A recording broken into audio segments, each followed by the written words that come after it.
Ah, mes amis, quel plaisir de vous retrouver. Car c'est vrai, j'en ai des choses à vous raconter. Vous vous souvenez l'autre jour, quand Philippe et André ont passé à la maison, je vous avais dit qu'ils nous ont beaucoup raconté d'événements avec Jésus.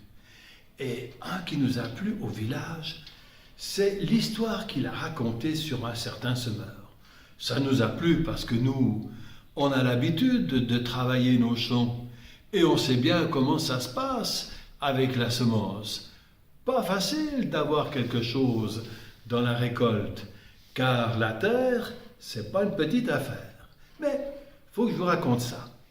Les disciples disent que c'est une parabole. Une parabole, une histoire que Jésus raconte pour nous faire comprendre des choses sur nous et sur Dieu. Et celle-ci, il s'agit d'un semeur. Voilà que notre gaillard, un beau jour, il est sorti de chez lui. Il avait son sac avec la semence et il est parti là, dans son champ. Et hop, en avant. Il a semé. Et que je y aille. Et que je t'envoie la graine. Et en avant.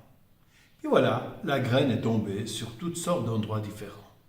Il y en a qui est tombée sur les chemins, parce que vous savez, nos champs, ils sont traversés par toutes sortes de chemins. Les gens du village, ça circule. Et bien sûr, cette graine qui est tombée sur le chemin, les oiseaux sont arrivés, ils ont picoré tout ça. Et plus rien. Une autre partie, elle est tombée sur des endroits où il n'y a pas beaucoup de terre. Ouh, c'est souvent le cas dans nos champs. Le rocher, il est souvent là. Bien sûr, qu'est-ce qui s'est passé? Les plantes ont levé rapidement parce qu'il y avait peu de terre. Elles cherchaient à se développer.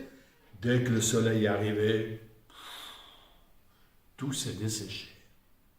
Une partie est tombée là où il y avait des ronces et des épineux. Et oui, nos champs sont pleins d'épineux et de ronces. Alors qu'est-ce qui s'est passé? La plante a germé, poussé, et les épines et les ronces ont tout étouffé. Heureusement qu'une partie est tombée là où il y a de la bonne terre. Et là, ça a donné beaucoup de grains. Alors nous, on a dit à Philippe et André, oui, mais alors, ça veut dire quoi cette histoire? Parce que nous, ça, on connaît. Mais là, qu'est-ce que le maître, le rabbi Jésus, il a voulu dire?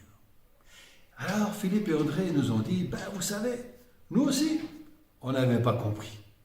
Mais quand le soir était venu, Jésus nous expliquait le sens de ces paraboles.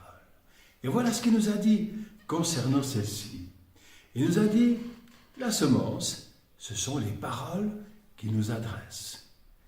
Et les différents terrains, eh bien c'est un peu nous, les êtres humains, avec le moment que l'on traverse.